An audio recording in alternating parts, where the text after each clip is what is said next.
আমরা নোট দিয়েছি যে সংযোজন বিয়োজন এইসব বিষয়ে আমরা নোট দিয়েছি আমাদের পক্ষ থেকে। মূলত এখনো পর্যন্ত আমরা তিনটা বিষয়ে আমরা কথা বলেছি। আমরা এখনো পর্যন্ত প্রথম যে বিষয়টা নিয়ে আমরা কথা বলেছি সেটি হচ্ছে যে প্রোটেকশন অফ সিটিজেন। আমরা দেখেছি যে নাগরিকদের যে নিরঙ্কুশ যেই রাষ্ট্রের মধ্যে যেই অধিকারগুলো রয়েছে সেটি নিরঙ্কুশ অধিকার কখনোই হচ্ছে আমাদের এই রাষ্ট্রে স্বাধীনতা পরবর্তী সময়ে কখনোই স্বীকৃত হয়নি। সেই সব বিষয় নিয়ে আমরা হচ্ছে একদম ডিটেইল আমরা কথা বলছি। দ্বিতীয় যে বিষয়টি সেটি হচ্ছে আমাদের পিসফুল ট্রানজিশন অফ পাওয়ার।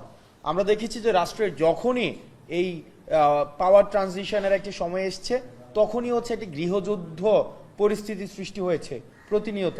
তো একটা সরকার থেকে আরেকটা নির্বাচিত সরকারের যে ট্রানজিশনটা কিভাবে হবে এই বিষয়টা নিয়ে হচ্ছে মূলত সবচেয়ে বেশি আলোচনা হচ্ছে, যাতে করে আমরা অতীতের আমাদের যেই জাতীয় যে দুঃখ স্মৃতিগুলো রয়েছে সেগুলোকে আমরা হচ্ছে আর কখনোই পুনরাবৃত্তি না হয় এই বিষয়গুলো নিয়ে আমাদের কথা হচ্ছে।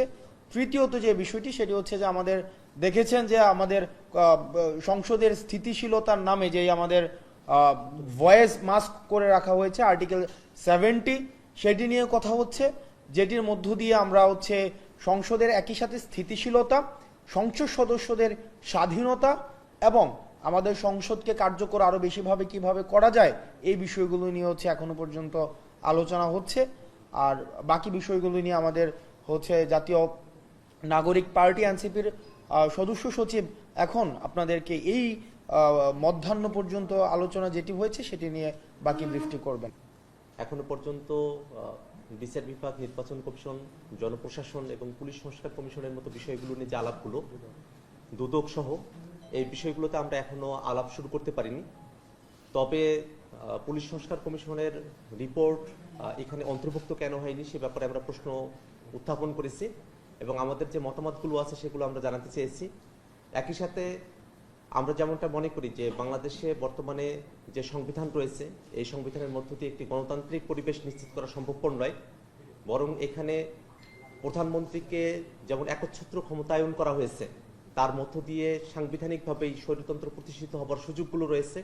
আমরা ক্ষমতার ভারসাম্যের কথা বলছি এবং বাংলাদেশের যে বর্তমান সংবিধান আছে সেই সংবিধানের মৌলিক সংস্কারের কথা আমরা বলছি। সেই প্রেক্ষাপটে কিভাবে নতুন করে একটি সংবিধান পুনর্লেখন করা যায়, রিরাইট করা যায়, গণপরিষদ নির্বাচনের যে বাস্তবতা সেই ব্যাপারগুলো নিয়ে আমরা কথা বলছি। সংবিধানের মধ্যে ইতিমধ্যে আমরা যে বিষয়গুলো নিয়ে কথা বলেছি, নাগরিকদের যে মৌলিক অধিকার সেটা যেন নিরঙ্কুশ হয় এবং আমাদের ক্ষমতার হস্তান্তরের প্রক্রিয়া যেন শান্তিপূর্ণ হয়।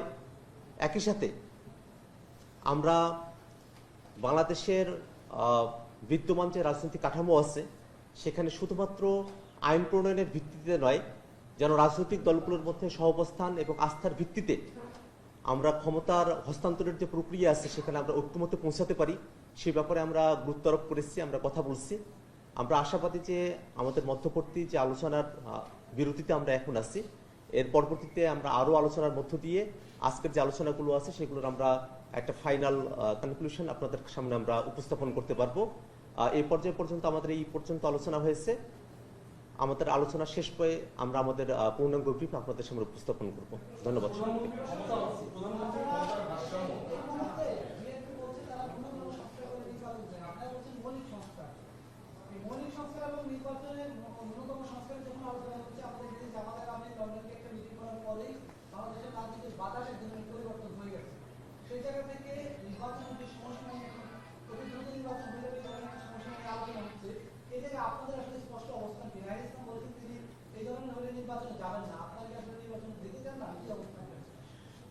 আমরা জাতীয় নাগরিক পার্টি এনসিপি মনে করি যে অন্তর্বর্তীকালীন সরকার যে এজেন্ডা নিয়ে, যে ম্যান্ডেট নিয়ে ক্ষমতা এসেছে, বিচার এবং সংস্কার তার দৃশ্যমানতা নিশ্চিত করার মধ্য দিয়েই নির্বাচনের দিকে অগ্রসর হওয়া প্রয়োজন।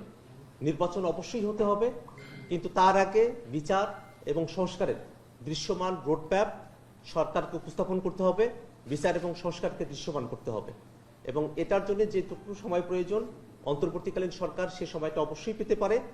কোনোভাবেই অন্তর্বর্তীকালীন সরকার কাজ ব্যতিরেকে সময় পেতে পারে না, কাজের ভিত্তিতে অন্তর্বর্তীকালীন সরকার সময় পাবে। আমরা প্রলম্বিত করার পক্ষপাতী নই, কিন্তু বিচার এবং সংস্কারকে যেন অবশ্যই দৃশ্যমান করা হয়, বিচার এবং সংস্কার যেন নিশ্চিত করা হয়, সে ব্যাপারে আমরা আমাদের জোরালো বক্তব্য উপস্থাপন করেছি।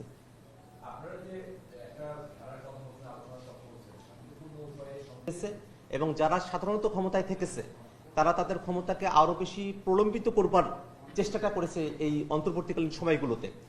সে জায়গায় আমরা প্রাথমিক যে প্রস্তাবনা দিয়েছি যে অন্তর্বর্তীকালীন যে সরকারগুলো হবে বা তত্ত্বাবধায়ক যে সরকারগুলো হবে, সে নামকরণের ক্ষেত্রে অবশ্যই সেটাকে নির্বাচনকালীন তত্ত্বাবধায়ক সরকার বা নির্বাচনকালীন অন্তর্বর্তীকালীন সরকার, নির্বাচন শব্দকে এর সঙ্গে যুক্ত করে নির্বাচনের দায়িত্বটাই যে তারা শুধুমাত্র পালন করবেন এই দিকে আমরা গুরুত্ব আরোপ করেছি।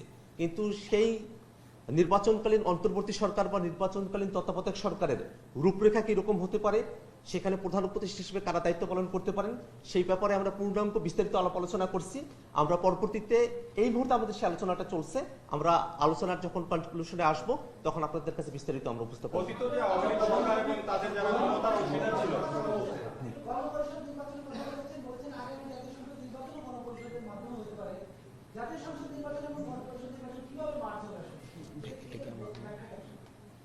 আমাদের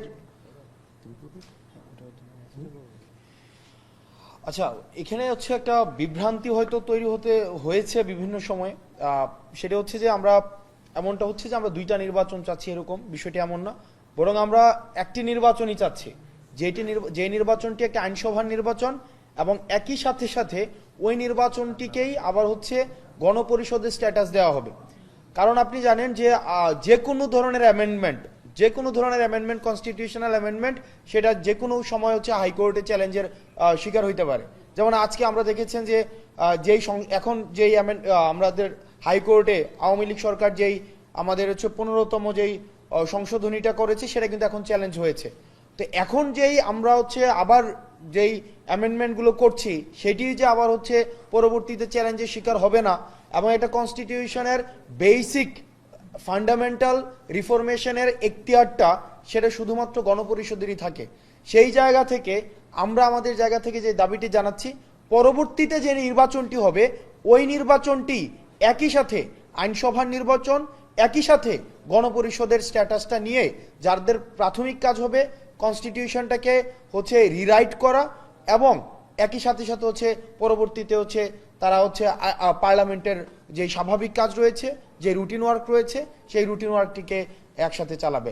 না হয় যে আমাদের গণ অভ্যুত্থানের যেই আমাদের আবার আপনারা দেখেন যে কনস্টিটিউশন ফেল করেছে বলেই কিন্তু আমাদের এই গণ অভ্যুত্থানের মতো একটি পরিস্থিতি তৈরি হয়েছে।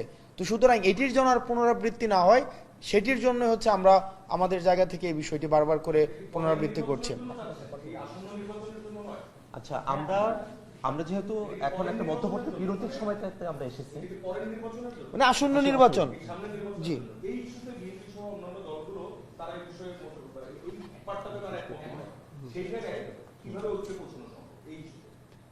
ঐক্য পৌঁছানো তো হচ্ছে যে আমাদের আলোচনার মধ্য দিয়ে ঐক্য পৌঁছাতে হবে। এটা ঐক্য তো হচ্ছে এটা দলীয় স্বার্থে না, এটা জাতীয় স্বার্থে।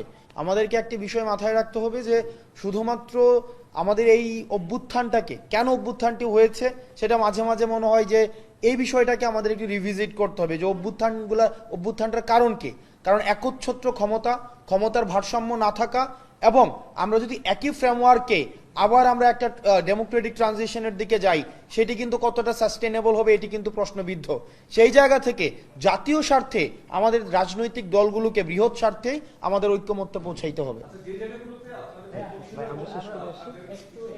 আমরা এই বিষয়গুলো পূর্ণাঙ্গ ব্রিফিংটা আমাদের যখন আলোচনা পুরোটা শেষ হবে তখন এসে করব। মধ্যবর্তী পর্যায়ে আমাদের যতটুকু আলোচনা হয়েছে সেটুকু আমাদের নেতারা আপনাদেরকে ব্রিফ করেছেন, বাকিটুকুর জন্য আমাদেরকে আরেকটু আলোচনাটা শেষ করতে হবে। Thank you. আমরা হচ্ছে একদম শেষে আবার একটা প্রশ্ন ভাই এটি শেষ করে আসি। যখন আমরা প্রস্তাব করেছিলাম তখন আমাদের অবস্থানটা ছিল যে একজন ব্যক্তি সর্বোচ্চ 2বার প্রধানমন্ত্রী হতে পারবেন, আমরা এখনো ওই অবস্থানেই আছি। ধন্যবাদ সবাই।